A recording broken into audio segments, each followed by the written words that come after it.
본 방송에서 제공하는 투자 정보는 투자 판단에 대한 조언입니다. 방송에서 제공하는 주식의 가치, 가격 상승 및 가격 하락에 대해서는 방송사에서 보장하지 않습니다.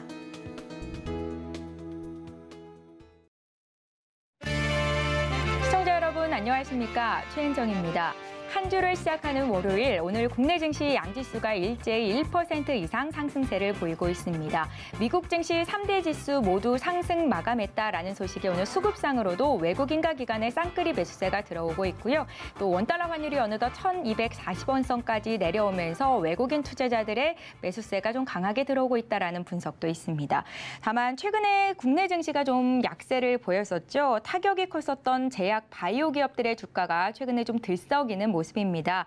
6월 첫째 주 해외에서 열리는 굵직한 학회 컨퍼런스 이벤트를 앞두고 있는 상황인데요. 오랜만에 대면으로 행사가 진행이 되는 만큼 기술 수출이라는 낭보가 들려왔을 때 주가가 반응할 수 있기 때문으로 풀이가 됩니다. 관련 이슈 짚겠습니다. 이슈 브리핑 시작합니다. 한국거래소에 따르면 이 KRX 헬스케어 지수가 지난 한 주 동안에 3.1% 올라서 3,006포인트 정도로 거래를 마쳤습니다. 단기 저점이었던 지난 16일의 종가와 비교했을 때 9거래일 만에 6% 이상 상승세를 보인 거고요. KRX 헬스케어 지수는 다만 연초 대비했을 때는 굉장히 주가가 많이 떨어져 있는 상황입니다. 제약 바이오 업종이 그간 너무 좋지 않았다라는 것을 보여주는 건데요. 20%가량 하락해 있는 것 확인해 보실 수 있습니다. 코로나19 이후로 이렇게 3년 만에 재개가 되는 대면으로 열리는 제약 바이오 대형 학회 개최 소식이 앞으로 제약 바이오주의 상승 트리거가 될 수 있을지 관심이 모이는 이유 중에 하나입니다. 자, 먼저 국내 제약 바이오 기업들 다음 주에 열리는 미국 임상 종양학회 참석하게 되는데요. 어떤 내용인지 자세히 들여다보겠습니다. 내달 3일에서 7일 미국 시카고에서 개최가 됩니다. 세계 3대 암 학회 중에 하나로 4만 명 이상의 회원들이 참석할 것으로 이야기가 되고 있는데요. 우리나라에서는 유한양행, HLB, NK맥스, 메드페토, 엔지캠 생명과학, 네오이뮨텍 등의 기업들이 참여할 것으로 알려지고 있습니다. 그간 연구 개발 결과가 발표될 예정으로 알려졌고요. 암 자체나 초기 개발 단계 수준의 치료법을 주로 논의를 하던 미국의 암 학회와는 달리 아스코는 암 치료법에 초점이 맞춰진 학회이기 때문에 이 상용화 가능성을 가늠하는 데 상대적으로 더 적합하다라는 평가를 받고 있습니다. 그 밖에 예정된 제약바이오 대형 학회 소식들 살펴볼까요? 일단은 6월 1일에서 4일에 덴마크 코펜하겐에서 유럽 류마틱스 학회가 개최되게 됩니다. 우리나라에서는 셀트리온이 램시마 SC 임상 결과를 발표할 것으로 예상이 되고 있고요. 삼성 바이오 에피스, 삼성 바이오로직스의 자회사인데요. 자가면역 질환 치료제 초록 발표가 진행될 것이라고 예정이 돼 있습니다.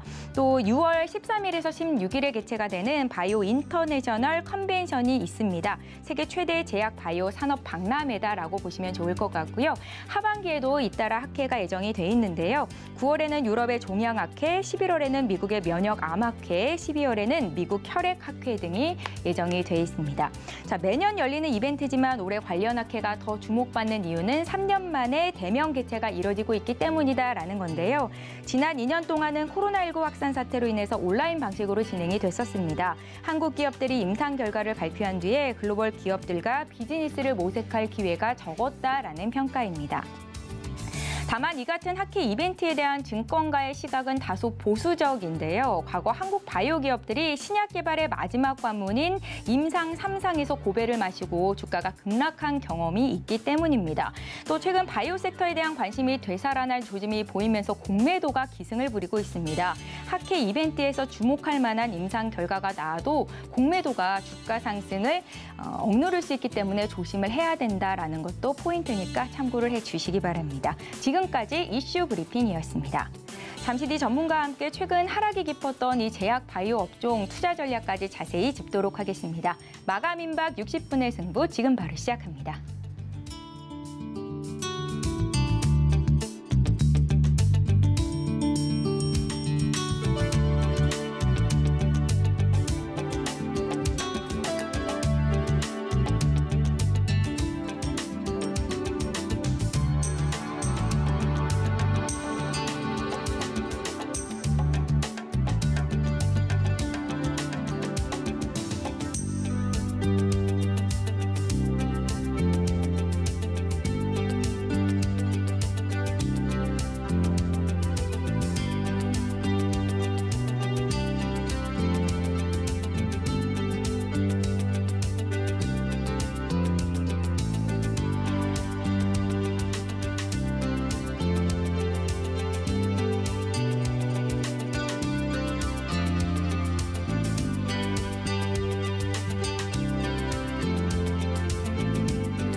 예, 바이오 투자 전략 구체적으로 짚겠습니다. 루크 투자연구소의 임순재 대표와 함께합니다. 어서 오세요. 네, 안녕하십니까? 예, 엔데믹 시대의 글로벌 바이오 행사가 연이어 예정이 되면서 이제 그간 약세를 보였던 제약 바이오 업종 좀 반등세를 나타낼 수 있을지 기대가 되는 상황입니다.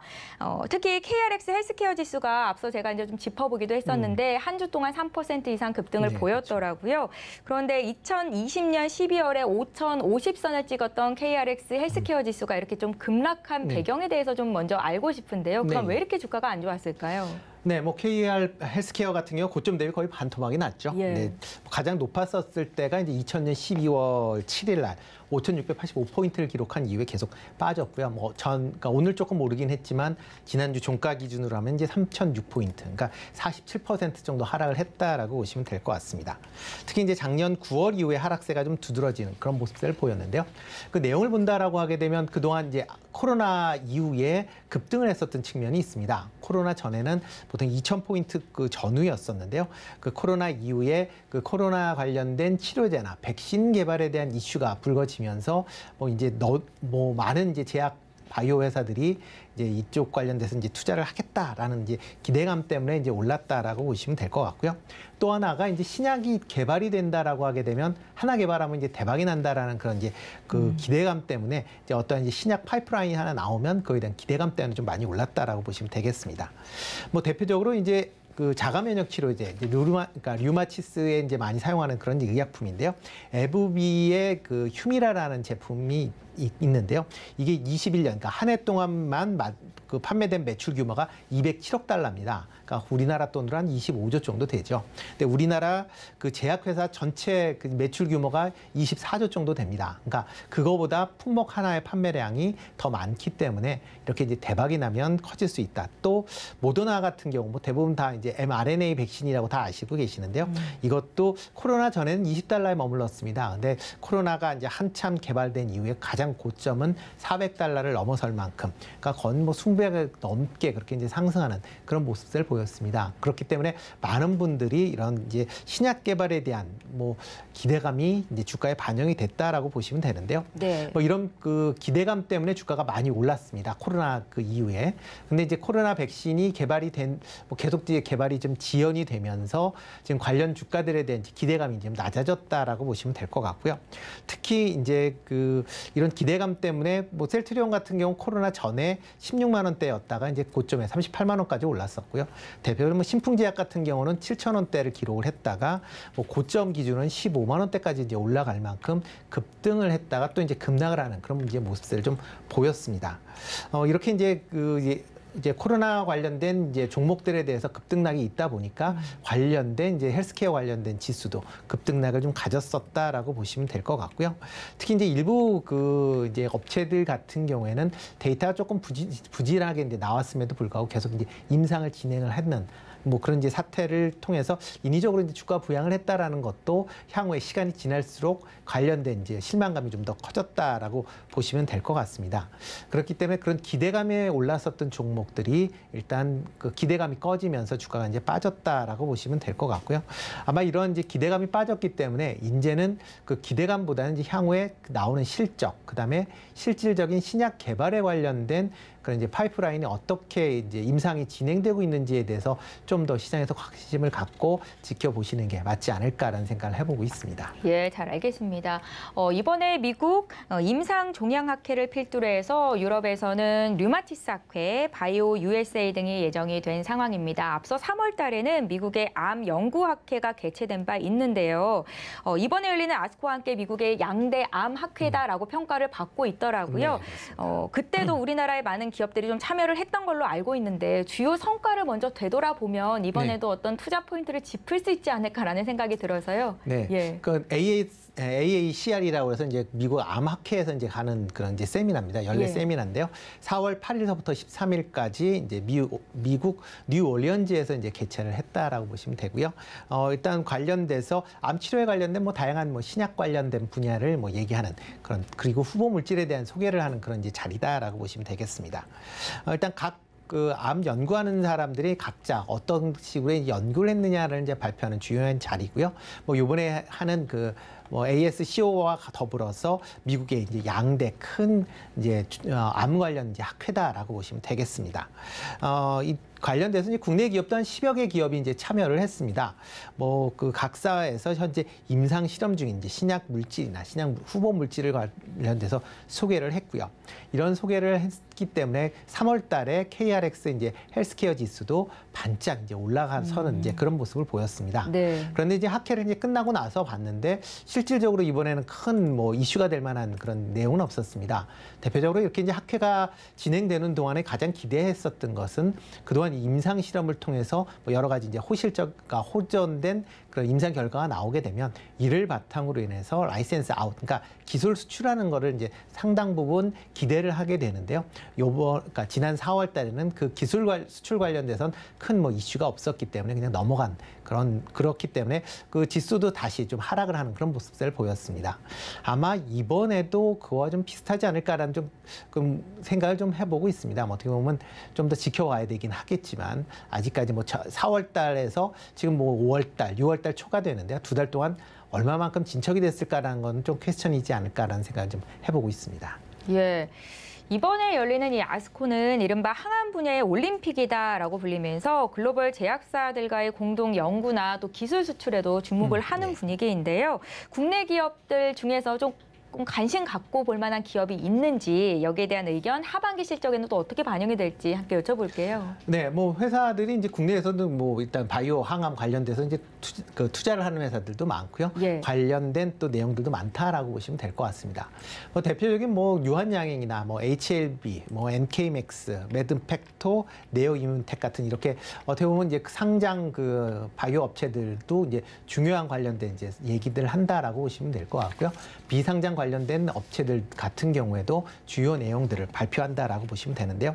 특히 뭐 HLB 같은 경우에는 지금 경고용 항암 치료제인 이제 리보세라닙에 대해서 지금 여러 가지 암에 지금 투여를 하고 있는 그런 이제 임상 실험을 진행 중에 있다라고 보시면 될 것 같고요.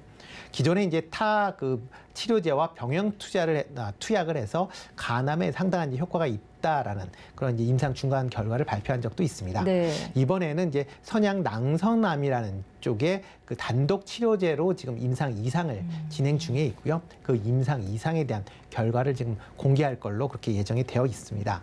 뭐 이렇게 된다라고 하게 되면 향후에 뭐 지금 간암이나 그다음에 선양 낭선암 같은 그런 암 치료제로 인해서 뭐 내년 초에 FDA에 신약 허가 신청을 할 수 있다라는 또 기대감이 최근 시장에 좀 불거졌고요. 그렇기 때문에 최근에 주가가 좀 강한 그런 흐름세를 좀 보였다라고 보시면 될 것 같고요. 이 외에 또 이제 유한양행 같은 경우는 이제 레이저 티닙이라는 그런 이제 그 재료를 그 후보 물질을 갖고 있는데요. 이를 통해서 그 아미반 티맘과 병용 임상 실험을 현재 진행 중에 있습니다. 그거에 대한 임상 2상이 지금 나올 예정이기 때문에요. 그런 점도 조금 관심 있게 보시면 어떨까라는 생각을 하고 있고요. 네. 매드팩토 같은 경우에는 이제 췌장암 대상으로 인해서 기존에 이제 그 신약이 이제 폴복스와 이제 병용 투여를 하는 그런 이제 임상을 진행을 하고 있습니다. 그래서 임상 1B상에 대한 이제 중간 데이터를 공개할 예정으로 지금 이제 나와 있고요. 일단 효과성 입장에서 보면 기존 제품보다는 좀 우수할 것이다라고 지금 얘기는 하고 있습니다. 그 네오이뮨텍 같은 경우는 뭐 NTI7, 그다음에 면역 관문 억제제, 그다음에 CATR과 같은 이런 뭐 여러 가지 종류의 이제 복합 병용 치료를 지금 진행 중에 있는데요. 그거 관련된 임상 결과도 일단 발표할 걸로 예상이 되고 있고요. NK맥스 같은 경우는 NK슈퍼 또는 NK슈퍼 플러스 바벤시오의 이제 병용 임상 중간 결과가 발표가 될 걸로 예상이 되고 있습니다. 이렇게 이제 여러 가지 이제 중간 임상 결과들이 발표가 된다라고 하게 되면 이런 효과 좋다라고 하게 되면 글로벌 그 제약 업체에서 관련돼서 좀 관심을 갖지 않을까라는 또 기대를 해보고 있습니다. 기대를 해보고 있다라는 건 관련 기업들의 투자의 입장에서는 조금 다른 의견이실 수도 있다는 건가요? 네, 그렇죠. 기대한다라고 해서 꼭 되는 건 아니다라고 예. 보시면 될 것 같고요. 특히 이제 그 국내 같은 경우는 임상 관련돼서 뭐 3상을 진행을 하는 그런 회사들도 있지만 3상에까지 들어갈 때 상당히 비용이 많이 발생을 하고요. 그다음에 또 돈도 많이 들어갑니다. 그러니까 시간도 많이 잡아먹습니다. 보통 이제 신약 같은 경우 개발을 할 때, 그러니까 후보 물질을 이제 선정하는 데까지도 상당한 상당한 시간이 걸리고요. 네. 후보 물질에서 완제품에 대해서 상용화될 때까지도 보통 10여 년이 걸리는, 뭐 10년 이상, 뭐 20년도 걸리는 경우도 있고 하니까 상당 시간이 걸린다라고 보시면 될 것 같습니다. 각 또 임상 단계마다도 뭐 상당한 시간이 걸리게 되고요. 그리고 만약 임상 3상을 진행을 한다. 특히 이제 네. 글로벌 임상 3상을 진행한다라고 하게 되면 관련된 비용이 뭐 수백억에서 수천억까지 들어갈 수 있는 어마어마한 이제 비용이 발생을 하게 됩니다. 만약 그 임상에 성공을 할 경우는 상관이 없지만 중간에 임상이 조금 뭐 예상했던 결과치보다 못 나온다든가 하게 되면 관련된 비용이 단순히 투자로 해서 끝날 수도 있기 때문에 네. 그런 부분도 좀 감안을 해서 보시는 게 맞을 것 같고요. 현재와 같이 임상 관계가 계속 이제 임상의 중간 단계들이 이제 발표가 되고 있습니다. 근데 임상의 중간 발표가 된다고 이게 최종 단계로 연결되는 건 아니거든요. 뭐 나쁠 경우에는 이제 그 당시에 그 임상 물질이 후보에서 떨어지면서 이제 연구가 중단이 되겠지만 만약 그 다음 단계를 넘어간다라고 해도 또 2상 다 해야 되는 거고요. 2상에서도 또 실패할 수도 있는 거고요. 3상에서도 또 최종적으로 실패할 수도 있고요. 3상이 끝나고 나서도 최종적으로 FDA의 승인을 못 받는 경우도 간혹 발생을 합니다. 그렇기 때문에 현재와 같이 이렇게 바이오 관련된 분야에 대해서 이제 기대감은 뭐 대면 성공을 해서 뭐 대규모 이제 신약이 발생할 수는 있겠지만 중간에 뭐 실패할 수도 있다라는 것도 계속 감안을 하셔야 되지 않을까. 그렇기 때문에 무작정 이렇게 임상이 뭐 중간에 잘 나왔다라고 그래서 최종적으로 관련된 의약품이 나올 수 있는 건 아니니까 그런 부분도 감안을 해서 투자를 임하시는 게 맞지 않을까 싶습니다. 지금 국내 제약 바이오 업계가 가진 한계에 대해서 말씀을 해주신 건데요. 업계에서는 국내 제약 바이오 산업의 향후 4, 5년이 제약 선진국으로의 도입을 위한 골든타임이다라고 보고 있더라고요. 임상시험 선진국인 미국이나 또 저비용 고효율 효과를 보고 있는 호주와 비교했을 때 우리나라는 어떤 인프라 구축이 필요하다라고 보십니까, 대표님? 네, 뭐 국내 임상 시스템이 상대적으로 선진국에 비해서 조금 떨어지는 건 맞습니다. 근데 네. 많이 좋아진 것도 사실이거든요. 그러니까 우리나라 그 임상 그 수준을 본다라고 하게 되면 한 세계 7위권 정도 지금 됩니다. 그러니까 과거 이제 10년 전, 그러니까 15년 전쯤에 보면 세계 14위권이었거든요. 그래도 그러니까 많이 올라온 그보다 많이 거군요. 올라왔죠. 네. 많이 올라왔지만 아직도 이제 선진국에 비해서는 좀 떨어진다라고 보시면 될 것 같고요. 뭐 이렇게 이제 아직 좀 떨어지는 이유 가장 큰 이유는 일단 신약 개발이 아직 많지 않다라는 게 이제 가장 큰 이유 아닌가 싶습니다. 우리나라가 그 최초로 이제 국내 신약을 개발한 게 1999년도에 SK케미칼의 썬플라주라는 그런 이제 신약입니다. 그 이후에 지금 뭐 20여 년이 됐는데 신약이 개발된 게 올 초까지 34개에 불과합니다. 그만큼 신약 개발이 그렇게 아직까지는 많지 않다라고 보여지고요. 그러다 보니까 이런 이제 그 검증 그 단계에서 아직까지 조금 미진한 부분이 있고요. 그러다 보면 해외 쪽에 관련된 이제 검증 기관에 위탁하는 경우도 좀 많이 있다라고 보시면 될 것 같습니다. 그러면서 이제 최근에 그 각광을 받고 있는 지역이 이제 호주 아닌가라는 생각을 하고 있습니다. 네. 호주 같은 경우는 이제 제약 바이오 관련된 임상 인프라가 상대적으로 상당히 잘 갖춰져 있는 그런 국가라고 지금 얘기가 되고 있고요. 특히 이제 해외 신약 개발 관련 기업을 많이 유치를 했고 관련된 또 임상도 많이 진행을 하고 있는 그런 상황입니다. 특히 이제 호주 같은 경우 현지 정부에서 이렇게 이제 신약 관련된 연구 개발에 관련돼서 세제 지원을 한다든가 아니면 현지와 해외 기업 간의 이제 교류를 원활하게 할 수 있는 네트워크를 구축하고 있는 게 이제 가장 강점이다라고 보시면 될 것 같고요. 또 하나가 호주가 이제 이민 국가이다 보니까 그 여러 이제 다양한 인종이 이제 생활을 하게 된다라는 겁니다. 그러니까 뭐 국내 같은 경우는 이제 대부분이 이제 한국 사람, 동양 사람이다라고 보여지는데 비해서 호주 같은 경우는 뭐 백인도 있고 아시아계도 있고 그다음에 이제 흑인도 있고 이런 여러 가지 다 인종이 있다 보니까 그런 이제 신약이 개발됐을 때 임상을 했을 때 어떻게 보면 인종별로 다양한 데이터를 구할 수 있다라는 게 가장 강점이다라고 보시면 될 것 같고요. 네. 그러다 보니까 국내 기업들도 호주에서 임상을 많이 진행을 하고 있습니다. 대표적으로 이제 셀트리온 같은 경우에는 흡입형 코로나 항체 치료제를 지금 호주에서 임상 실험을 지금 진행을 하고 있고요. 아이진 같은 경우 이제 mRNA 계열의 그 이제 의약품을 지금 그 개발을 하고 있는데 뭐 지금 제일 얘기 많이 나온 건 이제 코로나 백신을 얘기는 하는데 그 외에 지금 다른 이제 mRNA 치료제에 관련돼서 호주에서 임상을 진행을 하고 있다라고 보시면 되겠습니다. 네. 그리고 대형제약의 이제 계열사 같은 경우도 지금 비마약성 관절염 통증 치료제를 호주에서 지금 임상 치료를 지금 진행을 하고 있을 만큼 국내 기업도 호주 쪽으로 많이 진출 진출을 하고 있다라고 보시면 되겠습니다. 뭐 이에 따라서 국내에서도 이런 이제 호주와 같이 이제 해외로 나가는 그런 이제 임상 수요를 어떻게 국내에서 하기 위해서 정부에서도 관련된 이제 지원책을 계속 얘기는 하고 있습니다. 특히 이제 2020년도에 그 코로나 가 이제 치료제나 백신에 관련된 그 개발이 진행이 되면서 복지부에서 그런 이제 육성 방, 그러니까 국내 임상 시스템 강화를 위한 육성 방안을 이제 몇 개를 마련을 했습니다.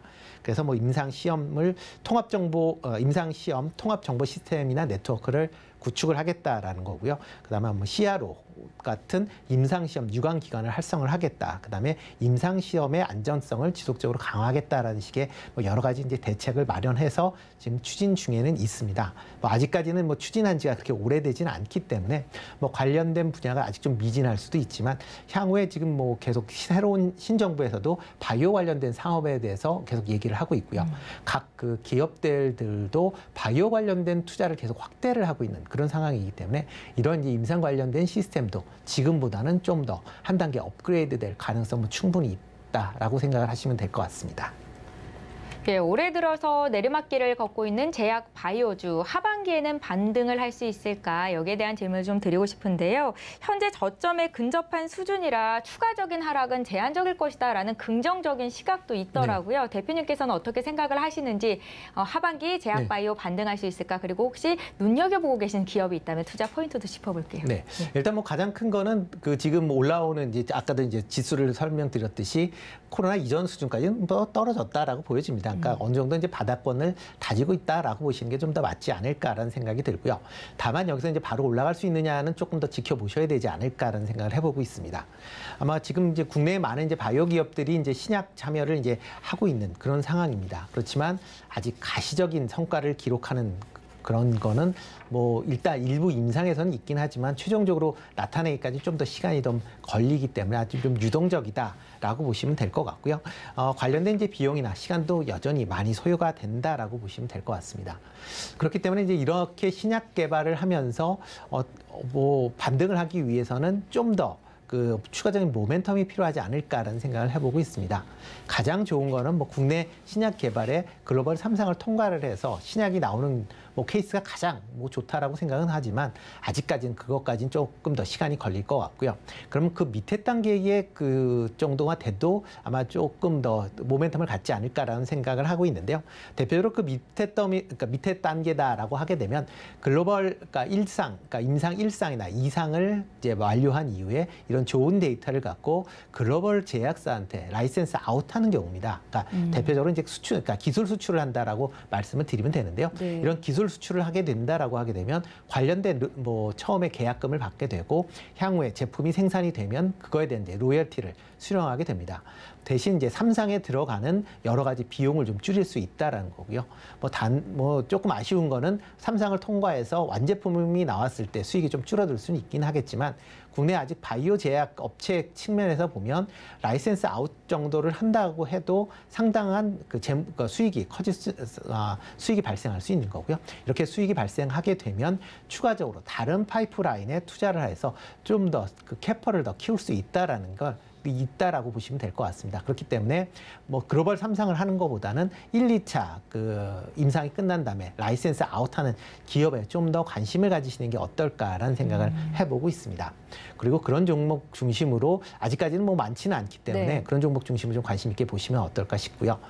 그 외에 좀 관심 있게 보는 종목은 그래도 아직까지는 바이오 기업 내에서는 1등 기업에 조금 관심을 가지시는 게 어떨까 싶습니다. 뭐 대표적으로 이제 삼성 바이오로직스다라고 보시면 될 것 같은데요. 현재 이제 바이오시밀러 관련돼서 뭐 세계적인 뭐 기업이다라고 보시면 될 것 같고요. 지금 현재 공장이 1, 2, 3 공장이 지금 가동을 하고 있는데 풀 가동을 하고 있는 그런 상황이고요. 지금 뭐 4공장도 계속 지금 가동률을 높이고 있는 그런 상황입니다. 그리고 향후에 이제 5, 6 공장도 지금 계속 증설을 추진하고 있을 만큼 그만큼 이제 향후에 실적이 개선될 수 있다라고 보시면 될 것 같고요. 최근 이제 유상증자 관련돼서 주가가 조금 약세를 보였습니다. 그렇지만 이 유상증자가 추가적인 투자를 위한 유상증자였다라고 보면 향후에 실적 관련된 부분이 크게 이제 반영이 된다라고 하게 되면 이런 유상증자는 그렇게 주가에는 큰 뭐 문제는 되지 않을 걸로 그렇게 예상이 되고 있고요. 하반기 이후에 실적 개선세가 좀 더 이어진다라고 하게 되면 지금 주가가 막 84만 원대를 유지하고 있는데요. 이거보다는 뭐 더 높은 아마 전 고점 가까이도 뭐 상승할 수 있지 않을까라는 생각을 개인적으로 해보고 있습니다. 예, 오늘 이슈 분석은 제약바이오 투자 전략까지 짚어봤습니다. 지금까지 루크 투자연구소의 임순재 대표와 함께했습니다. 말씀 잘 들었습니다. 네, 고맙습니다.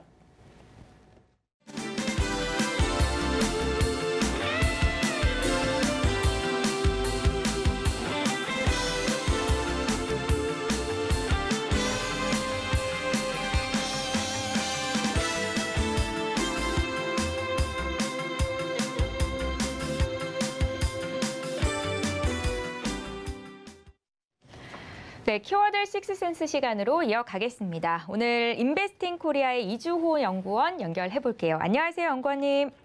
네, 안녕하세요. 반갑습니다. 예, 반갑습니다.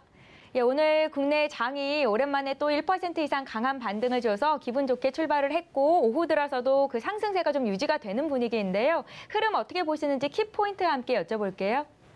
네, 우선 지난주 미국 증시가 수요일부터 지금 강하게 상승을 해주면서 이제 그동안 하락세를 만회해주는 모습을 보였는데요.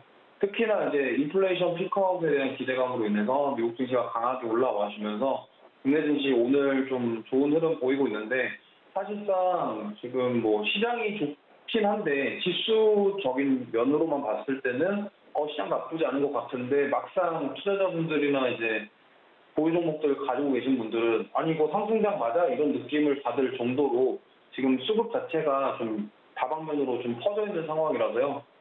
내가 가진 종목들이 좀 시원하게 상승하지 못한다는 그런 약간 소외감을 좀 받을 수 있는 상황입니다. 그리고 이제 뭐 지금 미국 증시가 오늘 메모리얼 데이로 인해서 오늘 선물 지수만 조기 퇴장을 하게 되는데 어쨌든 미국 증시가 계속 지금 우상향하고 있는 상황에서 이제 나아질 것이다. 그리고 특히나 이제 성장주 위주로 게임주, 바이오 이런 쪽들에 좀 되돌림 현상이 나오면서 이제 투자자들 입장에서는 찐반등 아니야, 이제 좀 매수해도 되는 거 아니야, 이렇게 좀 생각하실 수 있는데 어쨌든 물론 그렇게 반등세가 나온다라는 부분은 좋은 부분이긴 하지만 아직까지 미국의 통화 정책에 대한 이슈, 매크로 불확실성, 그리고 러시아 우크라이나 전쟁까지 좀 불안한 글로벌 증시적인 부분들이 좀 남아있기 때문에 아직까지는 마음 놓고서 그냥 편하게 강하게 매수하고 적극적으로 매수하기는 조금 부담스럽지 않나 좀 이렇게 생각하고 있습니다. 국내 증시 같은 경우는 지난 3월에도 그랬어요. 3월에도 3월 중순 이후에 미국 증시가 좀 강하게 반등이 나왔었는데 국내 증시는 그렇게 강하게 반등을 하지 못했거든요. 이번에도 미국 증시는 되게 탄력적으로 오르고 있지만 국내 증시 오늘 사실 오르긴 올랐으나 좀 약간 답답하게 올랐다. 좀 이 정도 느낌을 받으실 수 있을 것 같아요. 그래서 이제 6월 달부터 중국 이제 뭐 강한 경기 부양책부터 시작해서 상하이 쪽 공세 해제가 된 부분들이 공세가 풀리게 되고 그렇게 되면서 좀 경기가 살아나게 된다면 아무래도 이제 그런 앞으로 국내 증시에도 좀 좋은 영향을 받을 수 있을 것이라고 생각하는데 물론 이제 뭐 긍정적으로 봤을 때는 그러한 부분들을 좀 고민하셔서 대응하시는 것도 좋겠지만 반대로 생각했을 때 이게 만약에 일시적인 반등이고 다시 한번 조정이 나오게 된다고 한다면 만약에 코스피가 2600선과 2750선 사이에 두고 박스권 장세를 계속 이어간다고 했을 때 지금 좀 급하게 매수하기보다는 지금 오히려는 그냥 현금 더 확보하시고 오히려 매수를 하고 싶다고 한다면 이슈가 있는 종목들보다는 뭐 성장주들보다는 오히려 실적주들을 좀 잘 목석 가리게 하셔서 매수하시는 게 조금 더 좋다는 판단입니다. 예, 오늘 장 한마디와 함께 시장 분석 들어봤습니다. 이제 본격적으로 키워드 식스센스 시간을 이어갈 텐데요. 6가지 키워드를 찾아보고 6가지 특징주를 알아보는 시간입니다. 어떤 키워드 선정하셨을지 화면으로 함께 만나보시죠. 네, 우크라이나발 곡물 재앙 우려에 사료, 비료, 농업, 음식료주가 각광받고 있습니다. 관련 키워드 주셨고요. 우리나라 감독과 배우가 칸 영화제에서 수상을 했죠. 여기에 범죄도시 흥행 소식에 영상 콘텐츠 키워드 꼽으셨습니다. 내달부터 상하이 봉쇄가 일부 해제될 것으로 기대가 됩니다. 중국 소비 관련주도 키워드로 꼽으셨고요. 수소법 개정안 국회 본회의 통과 소식에 움직이는 수소차, 여기에 신재생에너지 확대 기대감이 반영되는 태양광 에너지 키워드 주셨고 마지막으로 이 전기차 신재생에너지 발전 증가에 따른 수혜 기대감이 반영이 되는 전선 전력 설비 키워드까지 꼽으셨습니다. 오늘 키워드 식스센스에서 선정한 특징주 6가지 바로 공개합니다. 신송홀딩스, CJ CGV, 토니모리, 유니크, 주성 엔지니어링, 한전산업까지 주셨고요. 이 중에서 세 종목에 대한 의견 들어볼 텐데요. 바로 CJ CGV, 주성 엔지니어링, 한전산업입니다. 네, 첫 번째 키워드부터 보겠습니다. 영화, 영상 콘텐츠 키워드로는 CJ CGV를 주셨는데요. 의견 듣겠습니다. 고일까요, 스탑일까요? 네, 저는 이 종목 고라고 생각합니다. 우선은 코로나 이후에 가장 많이 피해를 봤던 미호품주들 중에 하나죠. 영화 관련주인데 지금 최근에 이제 국내 영화 산업이 다시 한번 살아나고 있다. 특히나 이제 범죄도시 2부터 시작해서 앞으로 개봉될 예정일 브로커라던가 비상성론 이런 영화들이 정말 캐스팅도 엄청 나고요. 그리고 앞으로 좀 기대가 되는 그런 부분들이 있기 때문에 아무래도 이런 국내 영화 이슈로 인해서 오늘 급등이 나왔다고 생각하고요. 그다음에 이제 이로 인해서 또 기대해 볼 수 있는 게 앞으로 영화 산업 쪽에 대한 실적에 대한 기대감. 지금 이미 적자로 되게 오랜 기간 동안 이어져 왔는데 만약에 이제 실적 부분이 턴어라운드 돼서 올해 만약에 흑자로 전환할 수 있다면 앞으로 그러면은 다시 한번 영화 쪽이 살아나지 않을까에 대한 부분들이 지금 어느 정도 선반영돼서 오르고 있다라고 볼 수 있겠습니다. 근데 물론 이제 천만 관객 이런 범죄도시 2 이런 게 단기간에 그런 시세를 불러올 만한 이슈긴 하지만 문제는 단기간에 이렇게 시세를 줬다가 사실시험 매물이 또 단기적으로 나올 수 있기 때문에 그 점은 좀 염두에 주셨으면 좋겠고요. 근데 워낙 이제 코로나 이후에 이 영화 쪽 같은 경우는 주가가 많이 빠졌고 앞으로 이제 오를 가능성이 좀 높다라고 판단을 하고 있습니다. 그리고 원래 못하던 것들이 좀 잘하게 되면은 그로 인해서 뭔가 이뻐 보이기도 하고 기대감이 있기 때문에 주가가 아무래도 그런 흑자 턴어라운드 이 부분에 대해서 좀 주목을 하셔야 되겠고 결국에는 2022년 컨센서스 상으로는 아직 적자를 달성할 것이다라고 예상이 되고 있는데 만약에 이거를 예상치를 엎어버리고 흑자로 전환하게 된다면 좀 주가가 많이 오를 것이라고 좀 예상을 하고 있기 때문에 그 부분에 맞춰서 봤을 때 좀 매수 관점으로 접근하시기엔 좀 좋다고 보고 있습니다. 예. CJ CGV에 대한 고 의견 들었고요. 다음 키워드 이어서 보겠습니다. 지난주 목요일이었나요? OCI 주가가 14%나 급등을 보이면서 태양광 에너지 관련주들이 주목을 받았었는데 오늘 주성 엔지니어링을 들고 오셨습니다. 고일까요? 스탑일까요? 네, 이 종목은 고라고 말씀드리고 싶고요. 지금 5월 달에 그 미국 기술주들이 하락하면서 이 종목이 정말 반등하다가 또 다시 많이 빠졌어요. 근데 물론 주성 엔지니어링 같은 경우가 원래 반도체 장비 회사입니다. 반도체 장비 회사고 실적도 좋고 펀더멘탈 탄탄한데 사실 이 회사는 태양전지 관련 사업을 하고 있어요. 태양전지 만드는 장비를 제조하고 있기 때문에 사실은 이 종목 같은 경우가 얼마 전에 좀 많이 올랐었는데 그 주가가 최근에 많이 올랐었던 이유가 태양광 때문에 많이 올랐었거든요. 그렇기 때문에 3월 달에 올랐던 이유도 이러한 이슈였고 지금 이렇게 OCI부터 시작해서 다시 신재생 에너지 확대에 대한 기대감이 있다고 한다면 저는 태양전지 쪽도 각광을 받을 것이고 당연히 그로 인한 장비를 만드는 기업들 그리고 이쪽 태양전지 쪽 관련해서 어떻게 보면 주성 엔지니어링 같은 경우가 대장주라고 좀 볼 수도 있기 때문에 이쪽은 좀 관심을 가져서 매수하시면 좋을 것 같아요. 아까도 말씀드렸지만 이렇게 실적 좋고 펀더멘탈 좋은 기업들, 실적주들은 이렇게 어떤 섹터의 테마와 엮이게 된다고 한다면 주가가 정말 강하게 상승할 수 있는 모멘텀을 가지고 있기 때문에 지금 많이 빠졌고 어떻게 보면은 저는 조정받을 만큼 받았다 이렇게 생각하고 있어요. 그렇기 때문에 2만 원 후반대만 잘 지지해준다라면 저는 상승할 여력은 충분하다고 보고요. 지금 한 번에 비중을 많이 하기보다는 조금씩 나눠서 매수하는 전략 가지고 끌고 가시면은 좋은 결과가 있을 것이라고 저는 생각하고 있습니다. 네, 이제 마지막 키워드 보겠습니다. 전기차 신재생에너지 발전 증가에 따른 수혜 기대감으로 이 전선 전력 설비 중에서 한전산업을 꼽으셨거든요. 이 종목도 고일까요? 스탑일까요? 네, 이 종목도 좀 보라고 말씀드리고 싶고요. 제가 이거는 방송에서 저번에 한번 얘기했던 종목이고요. 이 종목 같은 경우는 죄송하네요. 이 한전산업이 아니고 대한전선인데 제가 잘못 드렸습니다. 대한전선인데 당시에 이제 그 미국 전력망 공급과 관련해서 이 대한전선은 제가 방송에서 한번 말씀드렸고 배터리 전기차 확산이라던가 신재생 에너지 발전 그리고 미국의 전력망 공급 관련 시장에서도 정말 유심히 보셔야 되는 종목 중에 하나라고 보시면 될 것 같아요. 그렇기 때문에 앞으로 이제 최근에 강한 상승을 주도했던 태양광 에너지부터 시작해서 전기차 쪽 그리고 미국의 만약 인프라 투자가 만약에 진짜로 진행이 된다고 한다면 그쪽 전선 산업부터 시작해서 전력망 공급 그리고 뭐 신재생 에너지 이러한 바이든 행정부의 정권과 관련된 친환경 관련 그런 신재생 사업에 대한 필요한 그런 전선 관련주로 어떻게 보면 저는 대한전선이 정말 굉장히 괜찮은 기업이라고 생각하고 있고요. 앞으로 지금 매수하셔도 충분하게 괜찮은 가격대라고 생각하고 있고 이 대한전선 같은 경우가 지금 기관 같은 경우도 꾸준히 수급이 들어오면서 매집을 하고 있는 그런 종목입니다. 그리고 또 가장 중요한 건 이런 거예요.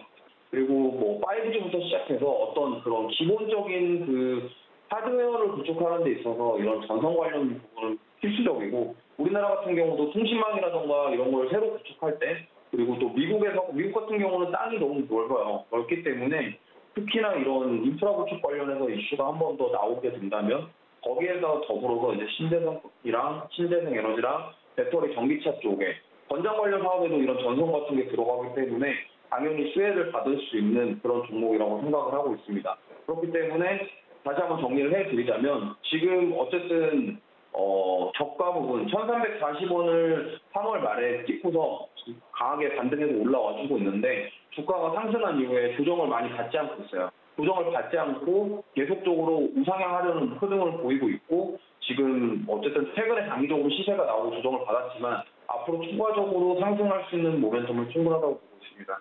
그렇기 때문에 대한전선도 저는 고를 드렸고요. 오늘 세 종목 다 고를 드리고 싶습니다. 예, 대한전선 고 의견까지 정리하겠습니다. 오늘 키워드 식스센스는 인베스팅 코리아의 이주호 연구원과 함께했습니다. 말씀 잘 들었습니다. 네, 감사합니다.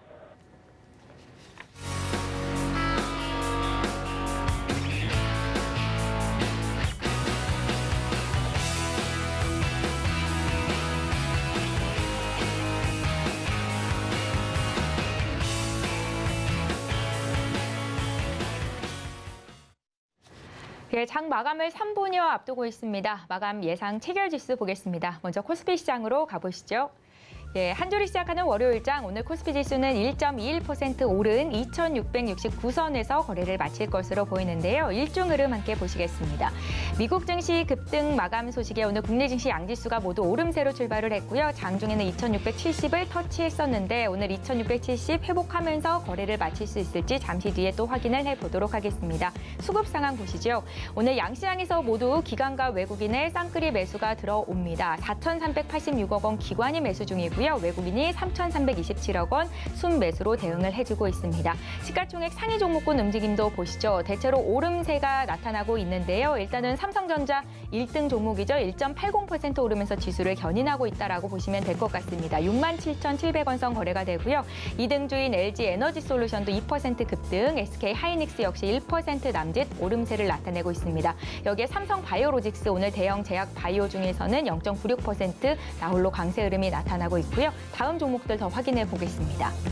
네, 1위부터 10위권에 있는 종목 중에서 삼성 SDI가 1%대 조정을 받을 뿐 전 종목이 오릅니다. 네이버가 4% 급등 나옵니다. 저가 매수세가 좀 강하게 들어오면서 28만 원 선 회복을 한 상태이고요. 현대차, LG화학, 카카오까지 1에서 2%대 강세 흐름이 나타나고 있습니다. 코스닥 쪽도 살펴보시죠. 오늘 주변국 아시아 증시가 일제히 오르는 가운데 코스닥도 1.4% 상승 886선에서 거래를 마칠 것으로 보입니다. 수급 상황 함께 살펴보시죠. 역시 외국인과 기관의 쌍끌이 매수가 들어옵니다. 기관이 759억 원, 외국인이 452억 원 매수세를 나타내고 있습니다. 시가총액 상위 종목군 움직임 보실까요? 1위 에코프로비엠이 4% 급등 주면서 48만 8천 원 선 거래가 되고 있고요. 셀트리온 헬스케어도 0.4%의 오름세를 나타내고 있습니다. LNF, 카카오게임즈 각각 2%, 3% 급등세를 나타내는데 다만 HLB 그간 주가가 너무 많이 올랐을까요? 오늘도 쉬어갑니다. 7% 급락이 나오고 있습니다.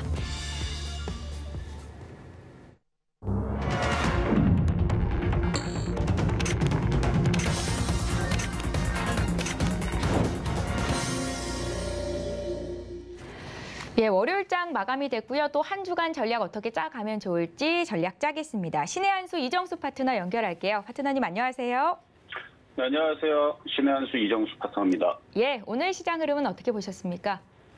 네, 자, 지난주도 여러분들한테 이제 그 시장에 대해서 얘기를 했는데, 일단 시장이 바뀐 거는 아니에요. 바뀐 거는 아닌데, 제가 지난주 화요일, 수요일서부터 종목을 막 추천하기 시작했는데, 바로 테마주들이 움직임들이 좋고, 그다음에 테마주들의 흐름들이 강하기 때문에 저는 그런 종목들을 뽑는 급등주 검색기가 따로가 있습니다. 그래서 지수가 2600을 깨지지 않는 선에서는 종목들이 잘 움직이니 그런 매매를 하라고 지난주 화요일, 수요일, 목요일, 그다음에 금요일도 계속 종목을 추천했었었는데요. 일단 화요일 날에서는 이제 닭고기 관련주들이 이제 급등을 했었고요. 그래서 팔라 그랬죠. 수요일 날과 목요일 날 이쯤에서 이제 태양광 관련주를 추천했었는데 이제 급등을 해서 팔아먹으라 그랬고, 금요일 날에서는 이제 사료주를 추천했었는데 오늘 사료주들이 또 강하게 또 움직입니다. 그래서 이 흐름이 언제까지 갈 거냐? 그 부분을 말씀드리면 이미 지난주 화, 수, 목, 금 계속 이어지는 이 흐름은 당분간은 계속 될 것 같아요. 일단 지수 2700까지는 그렇게 어렵지는 않을 것 같은 느낌이 드는데, 왜냐하면 지금 프로그램 쪽에서도 매수세가 강하게 좀 들어오고 있는 코스닥과 코스피도 매수세가 강하게 들어옵니다. 거기다 일본 증시도 오늘 강했고요. 그리고 지금 그 해외 선물, 지금 나스닥하고 다우도 지금 강한 편이고요. 뭐들 중국 증시도 뭐 플러스권이지만 오늘 니케이 지수가 2%대 강세를 보여주고 있고, 그다음에 우리나라 오늘 장중 수급을 보면은 기관과 외국인들이 엄청나게 지금 사죠. 뭐 엄청나게까지는 아닌데 잘 사죠. 그래서 지수는 폭등을 그렇게 하지는 않아도 종목들은 폭등을 하고 있는 좋은 현상이 지금 유지가 되고 있는데 아마 내일도 좋을 겁니다. 오늘 개인 투자자들이 8천억을 매도를 했어요. 코스닥도 거의 1,100억까지 매도를 하고, 이게 개인들이 그렇게 매도를 하면 거꾸로 여러분들은 개인들의 청개구리가 되면 됩니다. 개인들이 매도하면 사면 되고요. 개인들이 사면 좀 팔아볼까 이러면 되고, 또 팔면 또 사면 되고. 그러니까 지금 수급이라든지 지금 일본 증시 올라가는 거랑 그다음에 지금 나스닥 선물하고 다우 선물이 장중에 계속 플러스 권역이 있는데 지금도 플러스 권역이 있습니다. 나스닥 선물 1점 거의 4% 정도의 강세를 보여주고 있고, 다우 선물도 뭐 0.5에서 0.8 뭐 이 정도의 강세를 계속 보여주니까 뭐 지금 주식 오늘 사야 되는 날이었던 거죠. 그래서 지금 저항대로 부딪히는 자리는 일단 2,700서부터 부딪힐 것 같으니까 2,700서부터 2,750 여기가 이제 그러니까 1차 저항은 2,700이고요. 2차 저항은 2,750에서 2,800 정도가 됩니다. 그러니까 요 정도 올라오면 그때서부터 또 주식을 또 팔아주고 또 내려오면 또 사면 돼요. 언제까지? 2,600이 깨지기 전까지는. 그래서 2,600이 깨지면 현금화 대응을 또다시 30% 50% 확 해놓은 상태에서 급락하기를 기다리면 되고, 이렇게 2,600이 지지된 상태에서는 계속 매매로 돌리면 됩니다. 만약에 샀는데 뭐 전날도 지금 사료주들 뭘 샀는데 오늘 급등이 나왔다. 그럼 파세요. 그리고 또 딴 걸 또 들어가면 됩니다. 근데 팔았던 애가 다시 내려오네. 그럼 뭐 하면 돼요? 또 다시 사면 되는 거죠. 그래서 지금 사고 팔고에 반복을 하시면 되고, 늘 얘기하지만 다 움직여도 삼성전자는 재미가 없다 그랬습니다. 오늘 폭등 나왔네요. 1.8%. 다른 애들은 5%, 7%, 10% 폭등을 해도 삼성전자는 1% 이상 올라가면 얘는 폭등입니다. 그래서 재미가 없어요.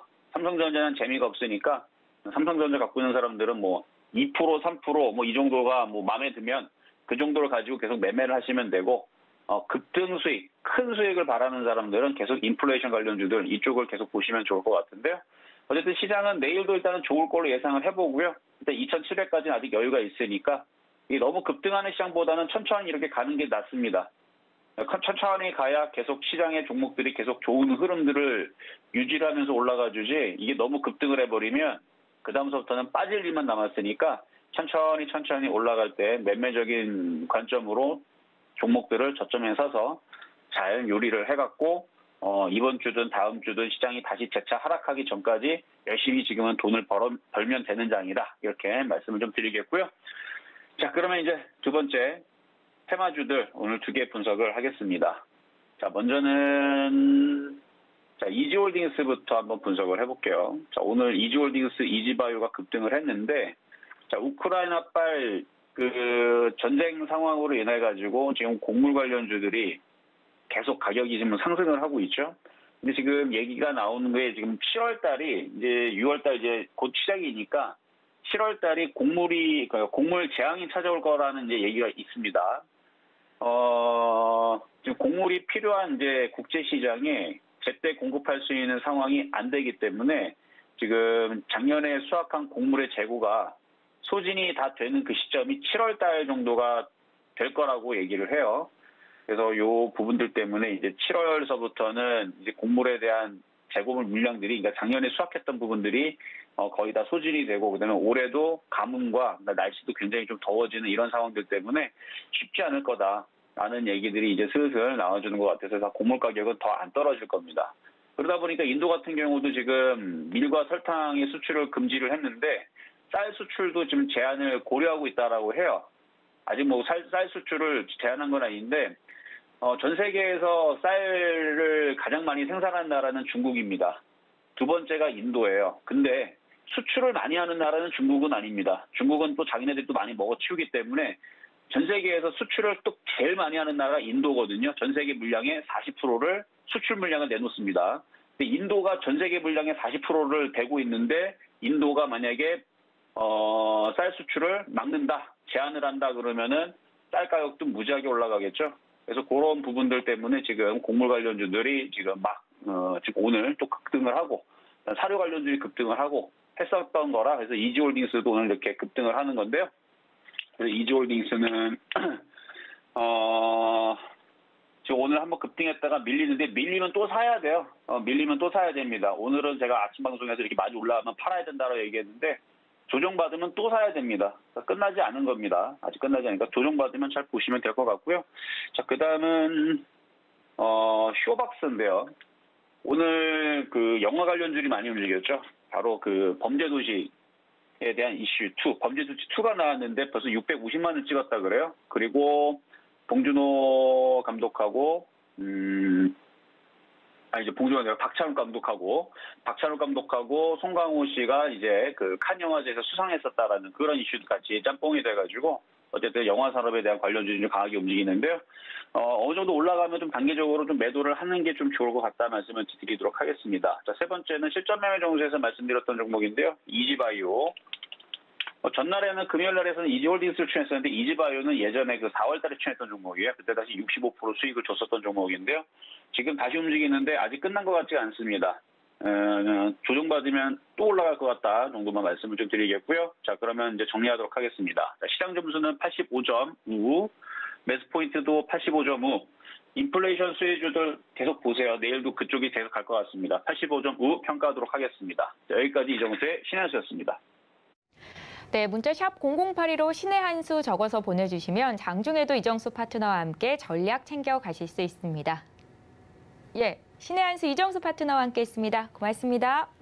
네, 감사합니다. 예, 저희 방송에서 제공하고 있는 정보는 투자 판단에 대한 조언입니다. 해당 주식의 가치나 수익률을 보장하고 있지는 않습니다. 또한 서울경제TV와 서울경제신문은 당사의 브랜드입니다. 서울경제증권TV와는 무관하며 기타 유사 명칭에도 주의를 해주시기 바랍니다. 자, 5월 30일 월요일장이 마감이 됐습니다. 또 하루 고생하셨고요. 저희는 내일 이 시간에 또 오겠습니다. 시청해주신 여러분 고맙습니다.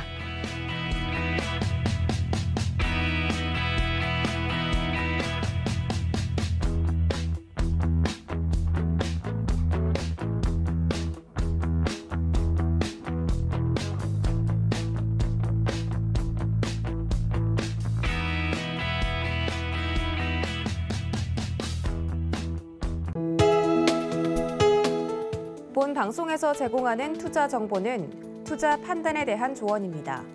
방송에서 제공하는 주식의 가치, 가격 상승 및 가격 하락에 대해서는 방송사에서 보장하지 않습니다.